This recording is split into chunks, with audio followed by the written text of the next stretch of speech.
एक खूबसूरत इतवार की सुबह एक मोटे नारंगी बली जिसके सफेद पंजे थे अपना छोटा सा अपरन बांधकर लॉन्ड्री रूम में कपड़े तह करने लगा।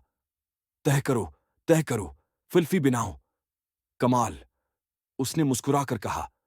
फिर वो अपने पसंदीदा आरामदा सूफे पर बैठा, चश्मा पहना और एक जबरदस्त कहानी वाली किताब खोल ली। वाह, कजाक खजाना, ये तो मेरी पसंद की कहानी है, वो बड़बड़ाया। कुछ ही देर में पैट से आवाज आई, नाश्ता तैयार करना था। उसने शेफ की टोपी पहनी, उस स्टूल पर चढ़ा और तुवे पर पीन केक पलटने लगा। ये तो बिल्कुल मेरे जैसे सुनहरी हैं, उसने हंसते हुए कहा। नाश्ते के बाद वो सूफे पर दोबारा बैठा, पॉपकॉर्न लिया और मजे से टीवी देखने लगा। ये कार्टून तो जबरदस्त हैं और पॉपकॉर्न भी। आखिर में वो अपनी खरीदारी की फहरिस्त लेकर सुपर मार्केट पहुंचा, ट्राली धकेली और मछली के सनीक्स से भर दी।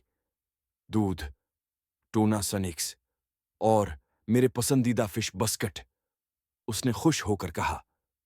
एक जबरदस्त दिन गुजारने के बाद कैप्टन विस्करस ने अंगड़ाई ली, जमाई ली और बोला, बली होना वाकई एक प्यारा काम है।